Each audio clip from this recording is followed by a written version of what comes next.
Now to politics. Fired FBI Director James Comey wrote an internal memo saying that President Trump asked him to drop an investigation into former National Security Advisor Michael Flynn. This is according to reports, and sources tell NBC News the memo was part of a paper trail that Comey built to document what he believed to be Trump's efforts to derail the FBI's investigation into his campaign's alleged ties to Russia. Let's bring in Congressman Jim Jordan. He's a founding member of the Freedom Caucus. Where to begin, Congressman? What should we assume we know? At this point, the language that Comey reportedly contemporaneously wrote down, where I think it's that, could you see clear, or I hope you can see clear, let this go? Do you believe that much there? I think we should get the facts. You know, it's a lot of anonymous sources, a lot of reporting. One side says one thing, the White House says something else. So let's get the facts. Let's let the intel committees do their investigation. And you probably saw last night where Chairman Chapitz of the Oversight Committee says he wants to get, if he has to subpoena the memos, the tapes, any documents, anything relating to this. So let's get that information. I completely support that. Let's get the information, then we can proceed and get the full, all the facts and go from there. I guess you don't have any more insight into whether there are tapes or not. Nobody knows. Does it then become a he said situation? And let me ask you this. Let's say it's proven that, or let's say that you believe that President Trump said in his words, and you've been around him, you know, he could maybe, you know, they're denying that it was said, but let's say he said, you know what, Mike Flynn, he's gone. He resigned. I hope at some point you could just see to drop this. Does that rise to the level of obstruction of justice in your view? Again, I don't have all the facts. It doesn't sound like it to me, but I'll let the legal experts determine that. Right. I want to see the information. I want to see the evidence. I want to see the memos. You know, Mike Flynn served our country well as a general. Maybe that was the context of that conversation, if in fact it took place. The White House is saying it didn't occur that way. So let's get the information, let's get the facts, and then let's move on from there. No one's ever accused me of going easy on my own party. I'll follow the trail, I'll follow the truth, I'll follow the facts. But let's get those first before we start determining and jumping to conclusions and having all these hypotheticals. Congressman, I'm glad you're here today, and Senator Thune's coming on, but just watching the coverage last night, most of the cable channels were saying, you know, they had plenty of Democrats ready to weigh.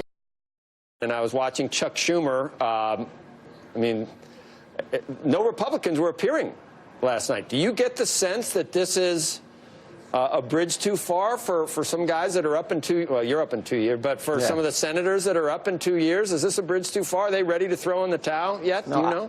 I get the sense that we should get the information. We should get the facts. Look, let's proceed in a methodical manner here. Let's get all the information. Let's not just rely on anonymous sources and what's reported and what some people may speculate took place. Let's get the information and follow that wherever it takes us. If at some point there is a need and a select committee is warranted, I'm open to that as well. But let's follow the facts first. Let's not just reach conclusions before we have all the information.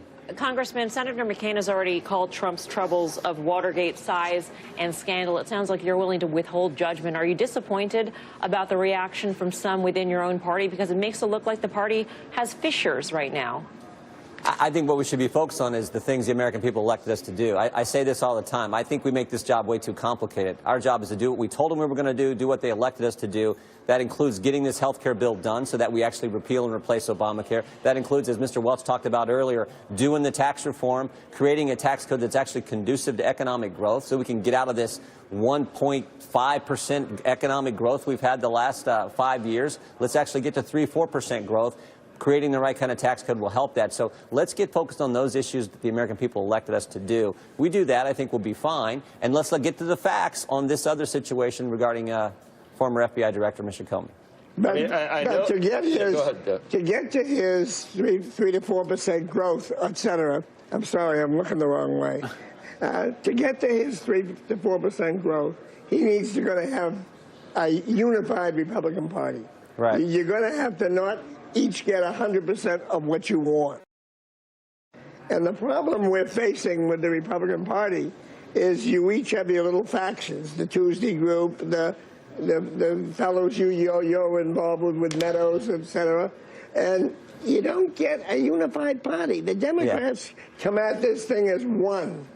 Yeah. Jack, I think we were unified on Election Day, and the House Freedom Caucus stands for the very things the people elected us to. Did the people elect us to actually repeal Obamacare? Yeah, that's what the Freedom Caucus was fighting for. Did they elect us to reform the tax code? Yeah, that's what the Freedom Caucus will be fighting for. They didn't elect us to put a whole new tax on the American people, for example, like this border adjustment tax that some are talking about. So the Freedom Caucus is doing exactly what we were elected to do. We will continue to do that. And let's hope, I mean, the people are united around that message. Let's make sure people in Congress and our party and our conference gets united around that as well. So I think we're doing exactly what the American people elect us to do, and that should be what unifies us, because that's what they said on Election Day. Well, I loved you when you were in the minority, and I loved you in the hearings. You were my favorite congressman. Well, I appreciate that. I wish you would now coalesce around the issue of supporting the president in driving his agenda, because if we don't get his agenda done, we won't get the 3 to 4% growth, and you guys will be in the minority before you know it. I couldn't agree more, Jack. And the tax principles, tax reform principles that the White House rolled out a couple weeks ago, we support those. We want to unite around those and get those done. Let's create a tax code that lets families keep more of their money, and one that's conducive to economic growth, so we get that growth percent that we need, that growth rate that we need. We're all for doing that. Let's get moving on that. And then let this other thing, let the facts come forward on this other thing. We can do both of those things at the same time, I believe. So, Congressman, what is your ETA for that sort of tax deal? I mean, clearly the unity is not as high as it could be. Is it realistic that it arrives this year? Yeah, I hope sooner rather than later. I would love to get it done before the August recess. That's probably pushing it. But let's make sure we get it done this calendar year. I think politically speaking, that makes a lot of sense. And obviously, as we've talked about, economically, if we're going to get the kind of growth rate we need, the sooner is the better. Congressman, you were right there in a lot of the, as Jack mentioned, in a lot of the hearings. Just to tie up a couple of loose ends, did it become known, is it factual that the Justice Department or certain parts of the Justice Department told the FBI to stand down on the Hillary Clinton Foundation investigation? Is that different than this? Do you know? Well, I don't know that specifically happened. I do know that we saw things in that investigation we've never witnessed before. Have you ever seen the subject of the investigation's husband get to meet with the Attorney General 3 days before the FBI interviews the subject of the investigation? We've never seen that happen. So I actually saw the immunity agreement Cheryl Mills and Heather Samuelson got. Unprecedented. So we saw things there we've never seen. In terms of investigation. And then the other thing, that if Trump had said to Comey, I'm ordering you to end this probe of Mike Flynn, I think Comey would have had to resign or something at that point, because that would have been truly obstruction at that point. He didn't do anything. He said, all right, he took some notes. He was there for another 2 or 3 months. We find out about it now. If in his view it rose to the level of obstruction, why didn't he feel that he had been totally compromised at that point? Well, I don't. Great point, and you know, I'm confident that the president wouldn't say something like that, and that he didn't say something like that. No, I don't think he did either. But that just shows that Comey obviously didn't think that this was.